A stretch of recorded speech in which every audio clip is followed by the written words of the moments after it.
The following is an exclusive presentation of WI Garden Media, celebrating 10 years of being the voice of Garden Talk Radio.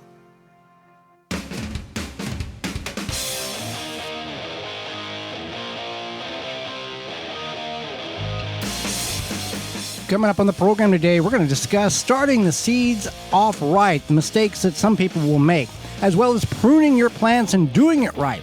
And we'll answer your garden questions. The hour is full, so join us. You are listening to the most informationally packed hour of garden-focused radio in the country and on the internet with your host, husband and wife team Joey and Holly Baird. This is the Gardening with Joey and Holly radio show. And welcome to another edition of the Gardening with Joey and Holly radio show. So happy you've chose a little bit of your time to spend with us today.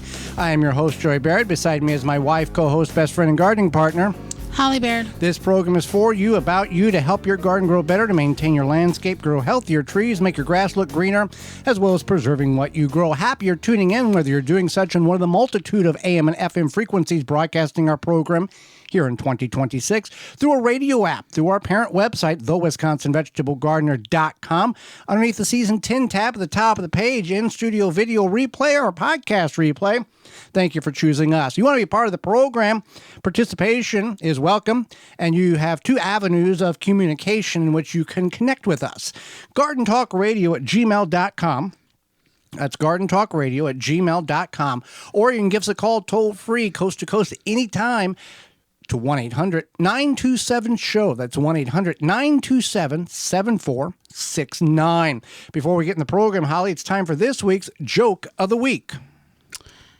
Why did the grape go out with a prune? Grape go out in a prune because prunes are like kind of bitter or no? Because he couldn't find a date. Oh, the date. Yeah. This week's garden joke is brought to you by Rescue.com. American-made rescue products keep your family, home, and yard protected from pests such as wasps, hornets, yellow jackets, flies, ants, and more. Learn more at Rescue.com. That's RESCUE.com. I do not know the answers to these. I don't look at her notes, so I really have no clue. All right, wrong seed starting mistakes. A lot of people, now's the time, we're going to start getting our seeds started. And if this is not applicable to you because you choose and go buy your plant starts from your local independent garden center or a big box store, that's fine. You can certainly glean a little bit off of this. So if you do choose to go down that avenue of starting your own seeds at some point, you can avoid these mistakes. So starting off with, wrong time to start the seeds. Now, we have listeners from Georgia to Oregon to Boston to Maine and everywhere in between. So this is going to be, you have to do a little research on your end, what's best and when to start specific seeds that you're wanting to grow.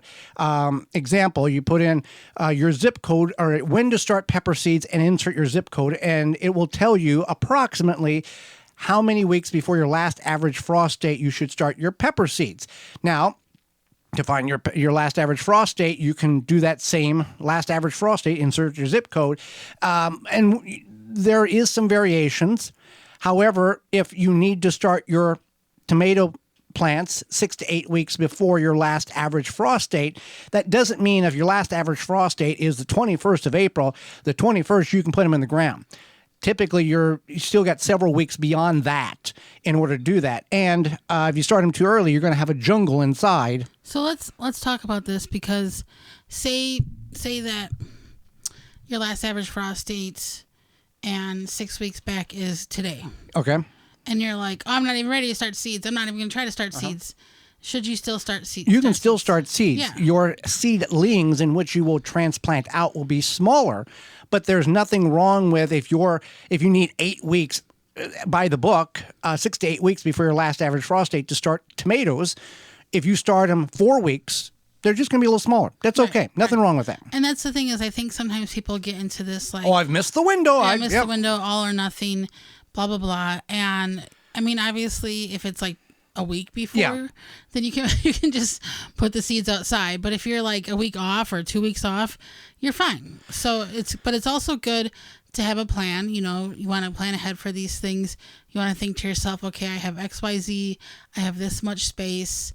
What am I doing? What's more important? Whatever. Well, we will talk about how to grow the best tomatoes in a couple of weeks, but a general rule of thumb of what we follow if we're planting eggplants, if we're starting eggplants, tomatoes, peppers, whatever that is, kale, if we want 6 plants, we will start 3 times more. Right.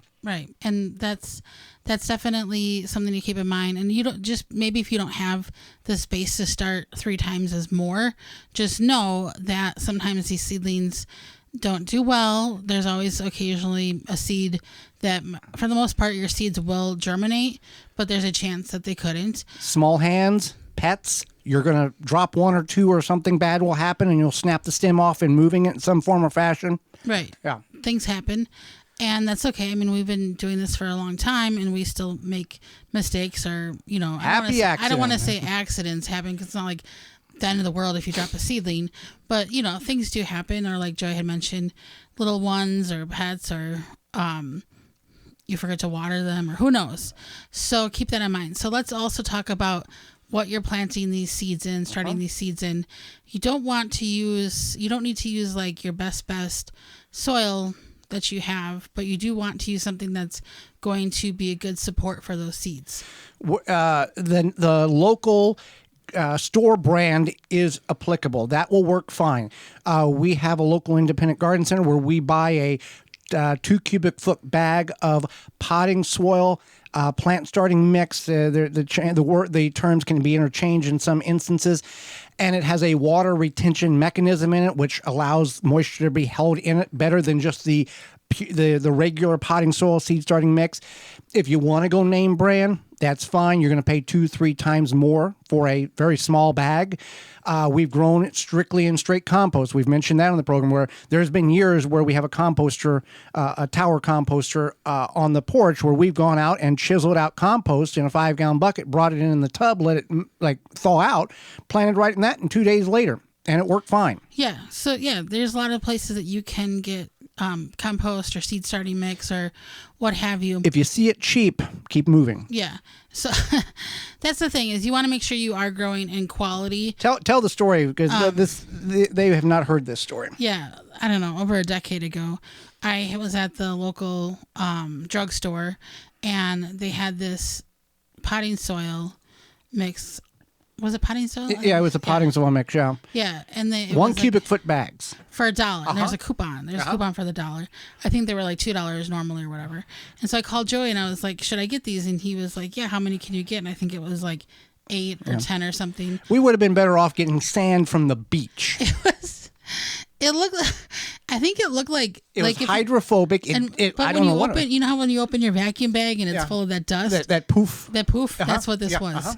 Yeah, it was bad. It was vacuum bag mixed with sand. Bad seeds. Now you spoke about not all seeds are. If you're going to buy good quality seeds from like jungseed.com and use coupon code 15TG26 to get 15% off your order, they're going to be good quality seeds. If you're going to get seeds and they're 10 cents a pack, or you've got seeds that's multiple years old that you have not really taken very good care of or stored very safely, they may not have the great germination. So good quality. Start with something good quality and your end result is going to be much, much better. Lighting. Lighting is another thing. Whether you use grow lights or you're utilizing supplemental light from a west-facing or east-facing window or south-facing window, you want to be aware that the grow light is the better option. Investment, yes, some grow lights, the old cheaper ones, just like the soil, not good. If you're going to invest in a grow light, you're probably going to spend $80 to $150, maybe $200 for a grow light that will allow the correct amount of light, the right spectrum of light to go on your plant so you have healthy seedlings. If this is something you're going to commit to for many years, getting the best tool, buy once, cry once, and never have to buy again is the best way to go in many aspects of life, including gardening. Right. Yeah. So you want to definitely keep that in mind with the lighting. As far as watering, now some people do overwater their seeds, or they underwater them, or maybe they don't know things like you want to make sure that whatever you're planting them in has drainage. And I think this can get overlooked because you might think to yourself, this is just a small container and they're not going to be in there very long. Do I need drainage? And the answer is yes. Drainage, the soil is only going to absorb so much. and it is easier to have that drainage, whether it's in a party cup or in a small grow bag or in a seed cell, that the excess water can drain out, and then you can bottom water it if need be, and the capillary action will suck that water back up into the unit at the time where the soil feels dry. The best way to know if the soil is dry, your finger. Stick it in there, knuckle deep. If it feels dry, it's time to water. You want to water these plants or consistently have the soil being in a damp form for the duration of the plants in the seed tray, cell, grow bag, whatever you're starting it in. Because once the seedling dries out, and we've all done this, we forgot to water, and they're all heaped over and bent over, and they're discolored, and they're very limp, and they're not quite dried out completely, but another 2 or 3 minutes, they're probably going to be leaf, crackling.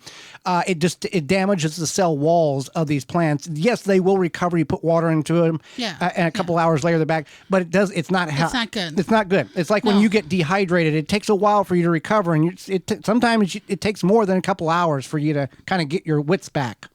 Even like if you get a little cold or something, it's almost. I mean, obviously, a plant being dehydrated is not quite the same. That's a virus when you get a cold, but like it takes you a while to recover. The bounce back. Yeah, the bounce back. So you want to make sure you are watering consistently. And whenever you plant these, label them. Because broccoli, cauliflower, kale, Brussels sprouts all look the same whenever they're coming up, until in some instances they start developing. Hungarian sweet peppers and Hungarian hot peppers look the same until you bite into them. Tomatoes all look the same until they start fruiting. So when we start a number of tomato plants, we used to identify, this is a black Krim beefsteak. This is a cherry. We just put C for cherry, B for beefsteak, and then we plant them out and call it good. Because at the end of the day, by the end of the season, I'm not going, well, if that would have been, we try to do a ratio of both and label it that way. But however calculational labeling you do, whether it's graph or photographs or specific labels or however you do it, that whatever works, you need to label it. Right. Yeah. No. And I know it's not as risky if you're not planting hot peppers versus sweet peppers, but it's important because if maybe you are newer to gardening and you don't know a tomato plant versus something else, and you plant stuff and you're like, wait, and something's next to each other that looks similar, you're having a problem with one but not the other, this will help you get the identifying and then also solving problems. So with that being said, that's just a little snippet of starting, not making the mistakes when starting your seeds. When we return, hang out with us. We're going to discuss pruning plants the right way. You're tuned in to the Gardening with Joey and Holly radio show. Got a question for Joey and Holly? Send it via email anytime to gardentalkradio@gmail.com.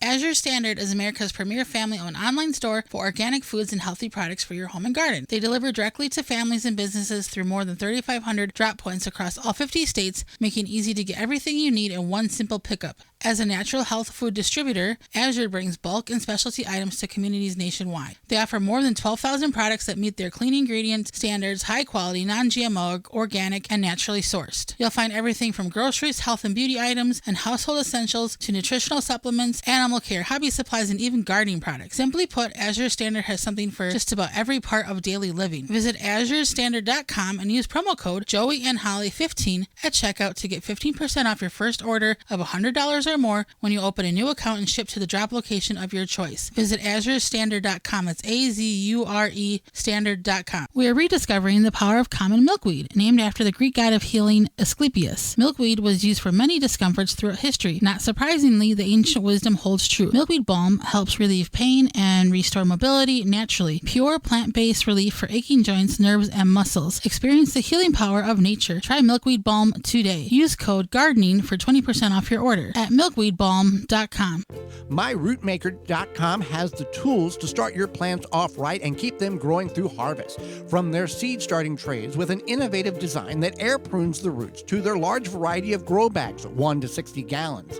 Get the harvest you've never seen before before. Visit myrootmaker.com and use coupon code radio26 to save 10% off your order at myrootmaker.com. Soil Diva Liquid Microbe Stimulant Spray improves the health of your plants you work hard to grow, stimulates the natural enzymes, and increases beneficial soil bacteria. Go to soildiva.net. Use coupon code radio15 to get 15% off your order at soildiva.net. Wind River Chimes will always be the inspiring harmony. With a large selection and customization options, you will find the sound that soothes you. Visit windriverchimes.com to shop and find out more. Are you bugged by bugs? You need Naturally Green Products No More Bugs, environmentally friendly. Made in the USA, No More Bugs is a cedar blend that repels and eliminates mosquitoes, no-see-ums, ticks, fleas, roaches, ants, and more. No More Bugs is safe for you, your pets, and plants. Available online at nomorebugs.net, Amazon, Walmart.com, and the Home Shopping Network.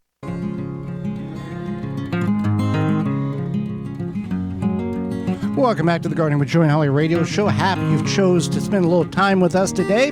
Want to find out more about those coupon codes and the sponsors? You can certainly do that by going to our parent website, thewisconsinvegetablegardener.com, and clicking on the Money tab for the coupon codes and the Season 10 tab for all past shows and all listing sponsors. Well, pruning your plants in the backyard or the front yard, there's some things in which we need to know in order to do it correctly. So when we talk about this, we are talking mostly about perennials. We're not talking about your tomatoes or peppers. Tomatoes, peppers, etc. Not your seasonal plants that you might prune in like July, August, whatever. So you want to prune your plants in late winter or early spring. This is the best time because it can encourage healthy structural growth and remove dead or diseased branches, which the dead or diseased branches you can cut at any time, but you might be able, when your plants have no foliage on them and they've lived through winter, you can sometimes identify these things, or maybe they had a branch that is like just hanging there because ice hit it or something, and you're like, well, it looks a little, so you can prune it. Well, the basic rule of pruning is if you have no idea what you should prune and when you should prune it, if it flowers between Christmas and late summer, the plant can be pruned right after the flowering is finished, and any species which flowers between late summer and Christmas should be waited to prune the following spring. There are some exceptions to the rule, like hydrangeas is an example that you want to be careful of when you prune them on your pruning schedule, because that can affect the coming year's blossoms or flowers on that. Right. So just to keep it simple, you want to think dead, dying, damaged, or diseased. So if it's any of those four things, then you want to prune it back. Now, for the most part, you're just going to prune to the base of the plants. If it is something where part of a branch broke off, you can prune to that next V, whatever you want to call that. What would you call it? Split. Yeah. But if it's dead or whatever, disease, definitely prune it to the base. And each plant is different, and we have several $100s worth of technology in our hand in which we can verify specific plants may need to be or recommended to be cut at ground level. Some may require some stalks left above ground. So keep that in mind. Now, to prune these, there are some tools, and as I spoke about in the first segment, if you're going to get good quality equipment like pruners here, you're going to spend $50, $60, $80, $100. But when you buy this, number one, you don't want to leave it outside, and these more advanced, better quality tools, there are parts in which you can replace or have sharpened. It's not a throwaway once it's trash or dull type of thing. So bypass pruners. It is a pruner that cuts and the two blades cross each other to get a clean cut. pruning, trimming, used for flexible stems, green wood, those type of items to get that cut. So these might not be the best for if you're doing winter pruning. Right. But we're just giving you these options here. You might be looking for a new set of pruners, or you might be looking for something that... And it's good to have it on your belt. Yeah. And, you got to trim a tomato plant, or you just got a low-hanging something or another, and you need to trim this or trim that. But I think this is something that's good to keep in mind, especially because a lot of people do a lot of garden planning in the winter. Right. And maybe you're like, I want to plant some more perennials, and then you can think about the pruning commitment task, whatever you want to call it, and then also think about what kind of pruners might I need. I'll probably need to invest in certain pruners, whatever. So this can help you plan for that. All right, the next one on the list is a straight blade pruners, best for deadheading, cutting flowers, small pruning cuts of fine work. They're they're kind of like the needle nose pliers of pruners. Yeah, they are. So they're handy, but and dangerous if you poke yourself with them. Yes. So then there's anvil pruners. And so those are these would be good for like winter work, cutting old dead wood, pruning woody stems and branches. There is a solid base in which the blade comes down on to pinch the item in which you're cutting to sever it off from the main unit. So it is more of a smash and cut rather than a clean cut like the bypass pruners, but has its purpose and job. Ratchet pruners, best for tough stems, better leverage and avoid fatigue. These are ones that have little mechanism as the blade grafts onto and works through the item. It locks and you can kind of ratchet it down. Like them, if you've seen construction, the clamps, and the clamps begins to close. Same thing. So another thing that's not necessarily a pruner, but it's a handy garden tool that's good for pruning, would be a folding saw. So that's a compact, safe, and portable folding saw. It's good for garden pruning, trimming thick branches, and cutting small wood. So if you do have perennials that have woody stems, this would be another thing that's come in handy. And also, if maybe you have like some smaller fruit trees or something in your yard, like some sort of bushes or something like that, hedges. Well, you don't necessarily want to use a folding saw on the hedges, but say there's like a sad branch on one of your hedges, you could use the folding saw for that. So that could be a more multi-purpose tool to keep in mind. And anytime you are trimming an actively live plant, let's say you've got some damage or anything like that,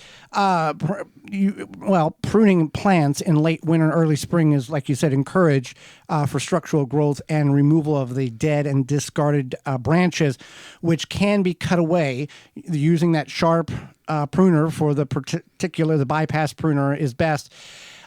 Avoid removing more than 25 to 30% of the plant to prevent distress. This is if the plant is living or out of dormancy and you have to do aggressive trimming for such an incident of a damaged or diseased portion of the plant. Right. So the biggest thing is to know what kind of plant you're dealing with, which we've talked about. But you also want to keep in mind that some plants, there are exceptions to the timing. So, for example, hydrangea and clematis, they are more particular about pruning schedules. They're not so there could be plants that are like general rule of thumb, do this in the late winter, early spring, but some plants are not in that case, and that fall in that bucket. So if you are new to pruning or deadheading or any of that realm of plant maintenance, whether you have fruit trees or ornamental trees, and you are wanting to shape them or control them as they may have the potential of getting out of control, this is something that you should look into, especially if you have these plants or shrubs or small dwarf trees or even large trees nearing the property line, so it doesn't get on your neighbors or have growth over top of the property line that can cause potential problems with the neighbors, branches breaking at a certain time frame in the future. If you can contain it all on your property, it's going to be safer, better, everybody's going to be happier because you don't have this big branch over top of the neighbor's driveway, and you know how that can potentially end. Yeah, definitely don't want to deal with that. Well, we always like made in America products, and we like to keep the garden and dirt outside instead of bringing it inside. And we've got a product just for you to utilize that aspect. Yes, Crusher is the boot and shoe cleaner. It's the original multi-use, long-lasting boot scrubber. It is easy to use. It is made from black steel. It's a steel frame, weather-resistant steel frame, black UV powder coated finish for year-round use. Easy to use with just a simple pass. A few passes of your boot, shoe, whatever. Removes brush, mud, dirt, oil. Not oil, slush from any type of shoe. It's user-friendly design, and they have many different models. They have regular model, deluxe model, a big boot model, definitely made for all those big boots to get off that heavy dirt. You can find more at scrusher.com. Cabin, backyard, farm, shed, wherever you want it. It can be mounted directly to the structure as well. And you can use code NOMOREDIRT5 to save 5% off and free shipping at checkout. That's scrusher.com, SCRUSHER. Hang out with us. When we return, it's time for your garden questions and our garden answers. You're tuned in to the Gardening with Joey and Holly radio show. Have a garden question? Give Joey and Holly a call now or anytime 24/7. Just dial 1-800-927-SHOW.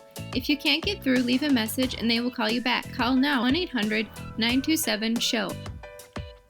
Check out ivorganics.com. It's America's leading garden product YouTube channel.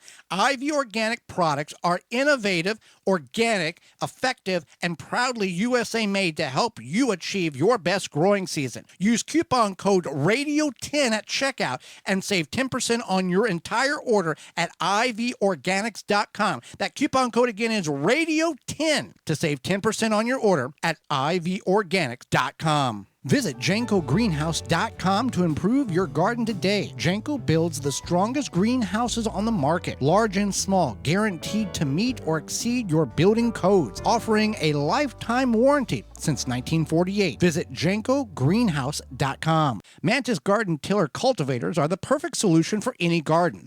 With their gas-powered 2-cycle or 4-cycle engine, these powerful machines can till 9 or 16 inches of land without you breaking a sweat. And it doesn't stop there. Mantis's optional attachments allow you to aerate, plow, and more with the snap of a finger. Engineered with durability in mind, Mantis tiller cultivators will be your guaranteed garden companion for a long time. You can find more out and details at mantis.com. Save your back. Easily and quickly remove trees and shrubs from your property with the weed wrench. Find it at weed-wrench.com. Made in the USA. Use coupon code JOEY to save $10 off your weed wrench at weed-wrench.com. Transform your exterior wood surfaces with Rubio Monocoat's new DuraGrit. DuraGrit delivers rugged protection and rich color for decks, siding, pergolas, planter boxes, and all outside wood surfaces. Say goodbye to multiple coats thanks to DuraGrit's incredible patented one-layer technology. Enjoy a vibrant, durable color that won't peel or flake even in the harshest conditions. Rubio Monocoat DuraGrit is tomorrow's UV protection for exterior wood. For every order, Rubio Monocoat USA will plant a tree at a U.S. planting site. Get 10% off DuraGrit when using code JOEY at checkout. Learn more at RubioMonocoatUSA.com. We are in the dead of winter, but it's not too early to read up on the best products to control beetles and grubs in your yard and garden. You're right, Joey. Before we know it, the temperature will rise to 55 Fahrenheit plus, and those grubs will become active again in your lawns and gardens. Make sure you use safe, high-performing products like Grub Gone and Beetle Gone so you, your kids, and pets can safely enjoy your yard without sharing it with beetles and grubs. Grub Gone can be applied to the turf to control grubs, reducing turf damage and lessens the impact that beetles have on your yard in the summer.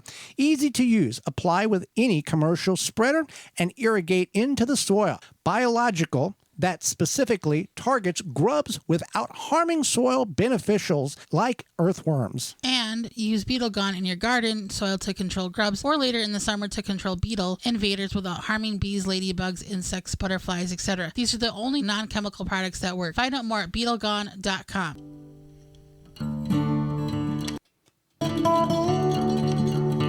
Welcome back to the Gardening with Joy and Holly radio show. Happy to have you around.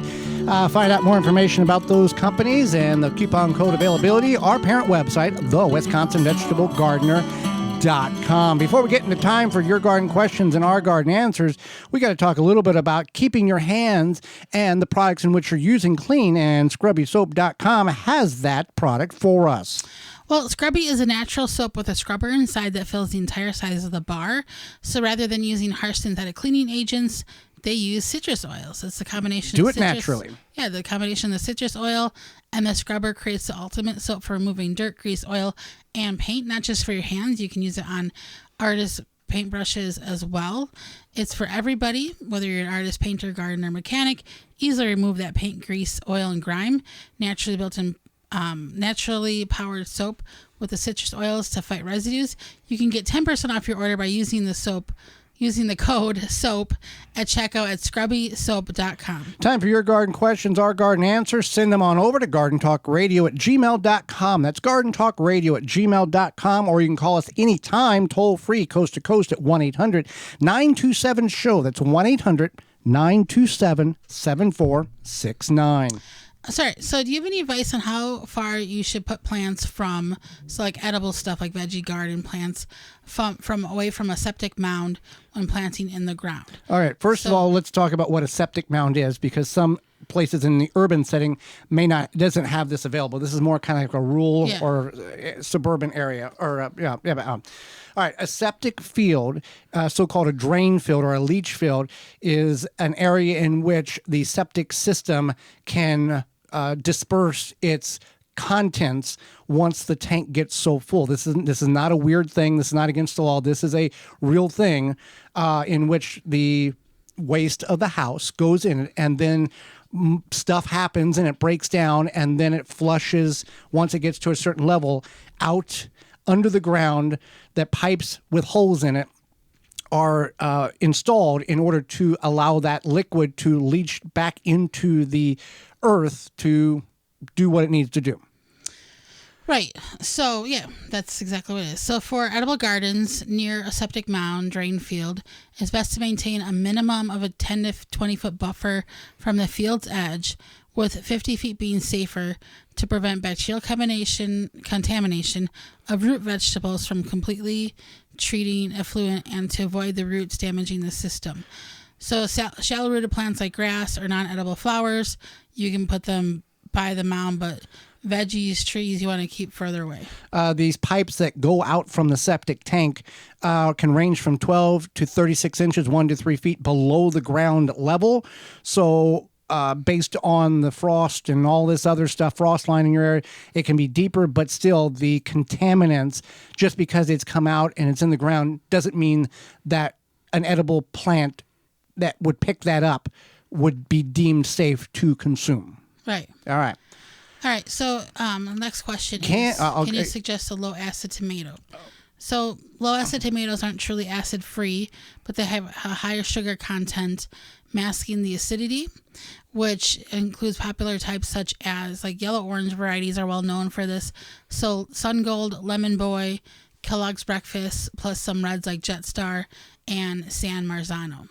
Popular low acid also, a yellow and orange. Again, Ace 55. Yeah, that's another one. So keep in mind that, some people they love tomatoes, but the acidity affects their digestive system. Right. And that's probably why this question was submitted in regards to that. So if you really want to be safer, anything that's not red will typically have a lower acidity level, not guaranteed. All right, next question. Are rhubarb greens edible? Yes. No. Yes, they are. Yes, they are. I always forget this because for some reason I thought I remember reading ones that they're not. But yeah, the tops of the rhubarbs are edible. Rutabagas. Rutabagas. Pick when they're younger. Never remove more than a few leaves because the leaves on these root crops is what feeds the roots, the tubers, the rutabaga that we're wanting to harvest. So if you do want to consume some you could do it one of two ways. One, just remove a few leaves here or there, or simply plant an extra row if you are somebody that enjoys greens like that. That way you can just let it grow to a certain point, harvest the greens off of it, and then the root will die off, and you don't have to worry about the ones that you're trying to grow for regular deal. So let's see here. Number 5. What does organic mean, or is it just a fancy phrase to charge more for products? Is it really something that means something? Well, it depends. It's not to be charged more. But it is a real thing. Yeah, it's a real thing. It depends on, but there's a distinction between organic and certified organic. But it doesn't mean that if you're not certified organic that you're not legit. It's just, so organic means it's grown and raised in organic growing conditions. So that can be the whole process, or that should be the whole process. They are not using any sort of man-made pesticides, herbicides, whatever. So this means that it's grown in organic soil. There are organic pest control methods used, whatever, or if there's some sort of situation where there's something causing issues to the organic produce, that the organic methods are used to get rid of it. When it's certified organic, this is when the government gets involved. Right, certified organic. For certification. Farms and businesses go through a official regiment and rigorous process of ensuring documents proving they have met these criteria that the USDA has deemed that these are products in which you can use and still be labeled certified organic. And if you do use these products, other side, then you lose your certification. Right. A lot of paperwork, a lot of money. That is kind of part of the reason why I believe it's cost more for the certified organic, because they're trying to.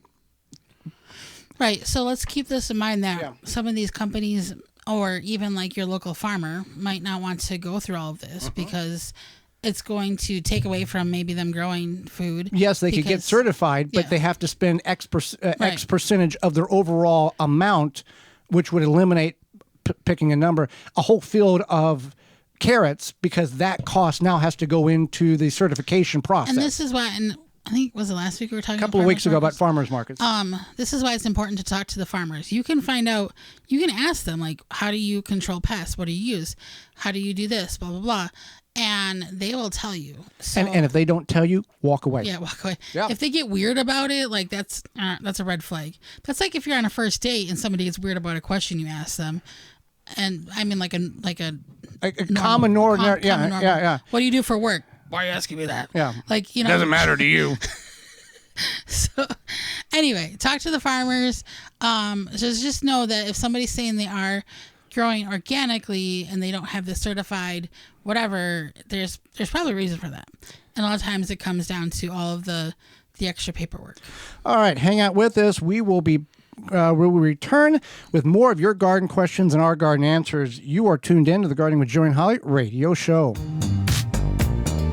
Got a question for Joey and Holly? Send it via email anytime to gardentalkradio@gmail.com. Say goodbye to weeds. Easily remove them, roots and all, with the unique design of the Copperhead Hand Cultivator, recognized as the world's leading hand weeding tool. Simple design, lightweight, made from forged tempered steel for easy extraction of weeds, plant seeds, rows, and more. Visit cobrahead.com and use coupon code SOIL for 10% off your order at cobrahead.com. Coupon code valid 1 per customer. Get higher yields with durable green bed raised garden bed kits designed to be drainable, breathable, pest resistant, and long-lasting. DurableGreenBed.com. Abundance guaranteed. Jung Seed Company is a family-owned and operated gardening company since 1907 with the largest selection of seeds and plants online. Use coupon code 15TG26 to save 15% off your order at jungseed.com. That's JUNGSEED.com. Pomona's Universal Pectin is a high-quality pectin that gels reliably with low amounts of any sweetener. If you're trying to reduce the amount of sugar in your diet, you'll love Pomona's Universal Pectin. Now you can make healthy homemade jams and jellies sweetened to your taste. You can use sugar or honey to sweeten.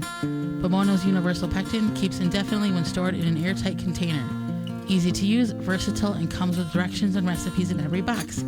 Find out more and where to buy at PomonaPectin.com.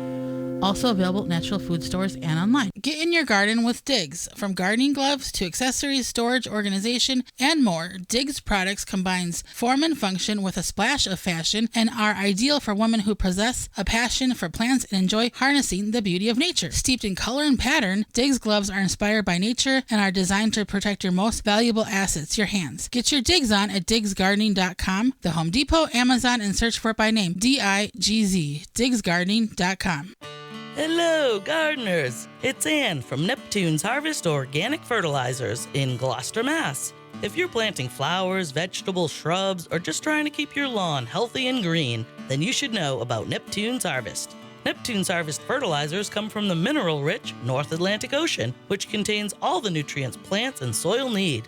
Flower growers, get your sunglasses out. You'll want to use them when you're looking at how bright those colors are. Vegetable growers, with Neptune's Harvest, you can achieve the amazing results you deserve for all your efforts. You'll have the most abundant, sweet-tasting supply of organically grown produce, and there's nothing like the taste of a fresh garden tomato you grew yourself. Neptune's Harvest works so great, whether you know what you're doing or not, you'll look good, and you'll feel good, because you're doing the right thing for the environment and your health. Try Neptune's Harvest products from the ocean to set your plants in motion. Available at your local garden center, and to learn more, go to neptunesharvest.com. Welcome back to the Gardening with Joe and Holly radio show. Happy you've chose us and to be part of your day. We appreciate that very much. More of your garden questions and our garden answers, submit them over to gardentalkradio@gmail.com. That's gardentalkradio@gmail.com, or toll free coast to coast at 1-800-927-SHOW. That's 1-800-927-7469. We'll see what we can get through here to the top of the hour. Okay, so we had a question come in about mushrooms. Why do mushrooms grow in my vegetable garden, and will they hurt my vegetables more continue to sprout after I have pulled them up?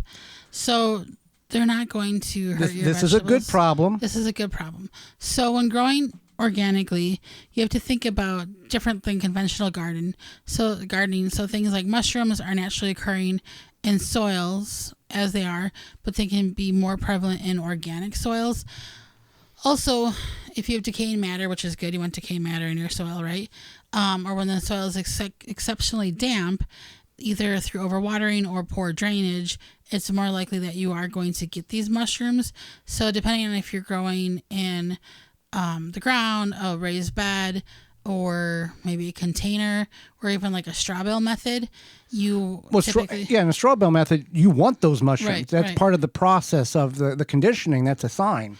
Right. So if you're growing in the ground, it's possible that is a lower laying area in your yard where there might be more moisture, more damp, and that's going to cause these mushrooms to grow. I wouldn't pull them up. I would just leave them. Most mushrooms will kind of just disappear in a day or two. Yeah. And now, if you've got a curious child or a curious pet and this is a concern, you can certainly take a rake and knock them down, or just prevent the visitation of that individual or pet to that particular area for 24, 48, 72 hours. I've also heard of people, like, if you don't want to... Don't eat them. Don't eat them. There are specific mushrooms in which you can grow. Right. So I've also heard of people taking stuff like a non-toxic dish soap, and if their pets go back there, they just put the dish soap around, and the pets usually leave them alone. Isn't all soap kind of non... I don't know. Okay. I think so. But you would use something like a more natural dish soap, something that, I mean, it really depends on your pets, really, because some pets just don't care. They'll eat anything. Mm-hmm. So, but if you want to prevent that, using the dish soap can kind of deter them usually. Back to the growing of the mushrooms, there are mushroom kits in which you can take decaying logs and put them in shade, and you can grow a lot of very good mushrooms. edible mushrooms in that type of situation. And also you can get the box kit where you can take it inside and in a controlled dark environment and do it that way. We did that at one time, and if you harvest them early, you get the button mushrooms, and if you harvest it late, you get the portobellos, the big. And those were the most unique fresh mushrooms that we had ever ate. Now, true enough, there is some upfront. You don't get what you pay for. I mean, No.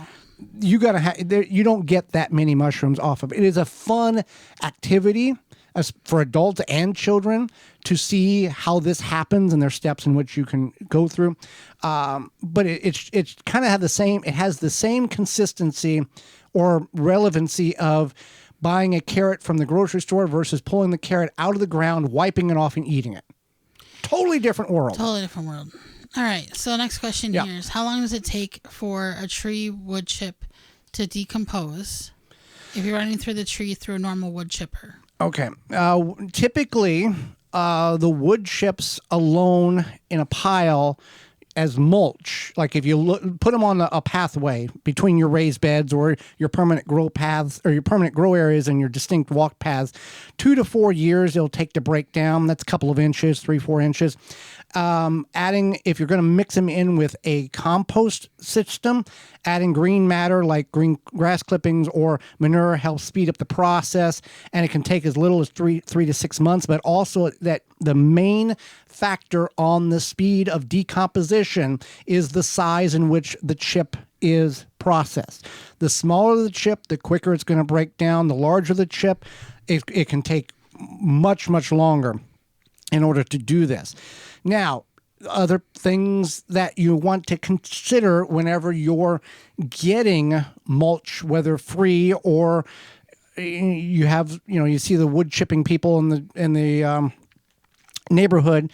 If you're just going to put it on your pathways, there's not really that big of an issue. But if you're going to put it around, let's say perennials, your blackberries, your blueberries, your asparagus, there can be some residual issues with if the tree was contaminated or died of a disease.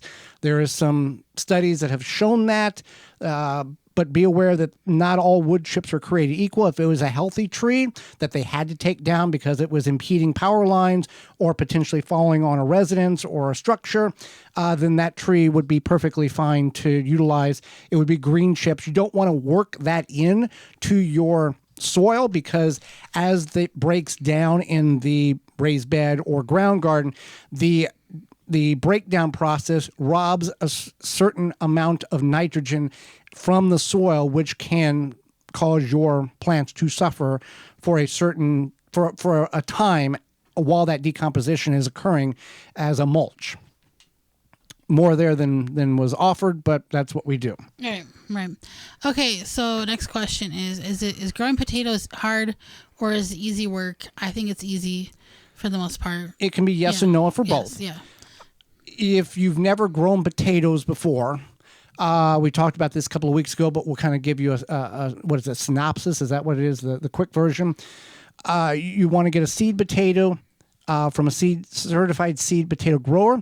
However, you can take the potatoes that are sprouting in your kitchen and throw them in the ground. Sprout up. You want to do this at the appropriate time for your particular area. At root zone, 4 to 6 inches deep. Soil temperature no colder than 50 degrees consistent. And then you don't have to mound them up. You just dig a trench and bury them, and that's what we do. You don't want them to go any smaller than a large-sized chicken egg. Now, with that, if you have a handful of these tiny little potatoes that have the sprouts coming out of them, I just throw them all on the ground and whatever comes up, comes up. If not, they compost. What you want to avoid from doing, and then you let them grow and you figure out at the time of planting, are they 70 to 80 days, 90 to 100 days, 110 to plus days to 130 days. Your fingerling potatoes are typically your longer season potatoes. If you've got potatoes, whether you've bought them from a seed supplier or they're sprouting in your kitchen, do not break the growth tip off. That growth tip, just go ahead and bury it deeper. That growth tip when broken off, resets that potato, and now that potato has to utilize more energy in order to put a new sprout on, which can, in some instances, cause the potato to set, die, rot, and you don't get anything. So if you've got a long sprouted potato, just go ahead and bury that sprout, bury it deep, and you will do fine. And then when the plants begin to die down after 10 weeks minimum, you can begin to dig them up. Not all potatoes will flower, and some potatoes will put little seed pods on that looks like tiny potatoes or tiny tomatoes, which are poisonous, that has true potato seeds in them. So do not consume them, but some people will actually start them from the seed for fun. First time grower here. This will be my second season, and I realized I left all my seeds last year in the outdoor garage. Are they ruined from the cold? Absolutely not. This is the best thing in which you could have done. Cold seeds are seeds that are... Okay, let's say that. It wasn't mentioned that they got damp. No. So if they're cold and dry, right, then they're fine, and there's nothing wrong with them.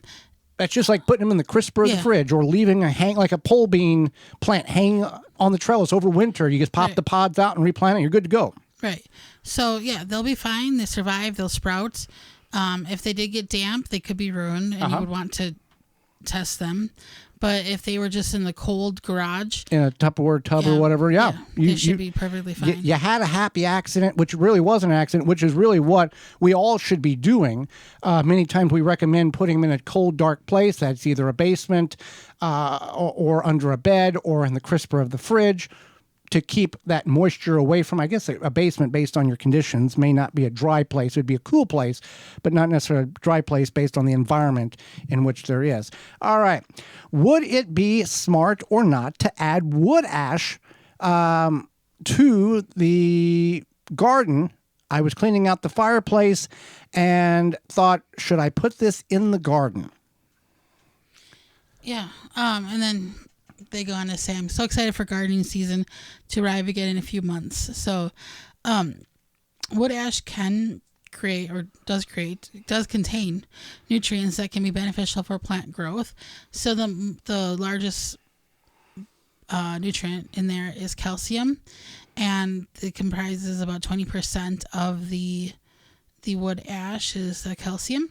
Potassium, also called potash, is another common component of wood ash, and this is usually about 5%.